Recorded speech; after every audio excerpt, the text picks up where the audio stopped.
How to unblock people on Snapchat. Welcome to another Gauging Gadgets Snapchat tutorial video. In this video, I'm going to show you how to unblock people on Snapchat. So if you've blocked someone maybe accidentally and you want to unblock them, in this tutorial I'll show you how to easily do that. All right, so to get started, the first thing we need to do is open up our profile on Snapchat, and we can easily do that from the main screen by selecting our profile icon in the top left of the app.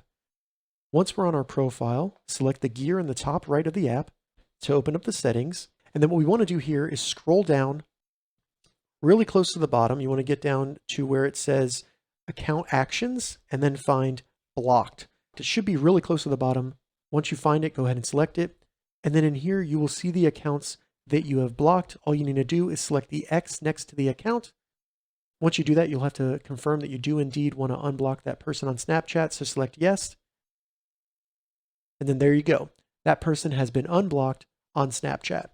All right, so that's how you unblock people on Snapchat. If you have any questions about this, leave a comment below. I'll get back to you as soon as I can. If you'd like to see more Snapchat tips and tutorials, check the links in the description.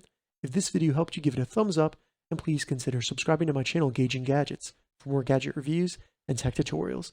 Thank you so much for watching.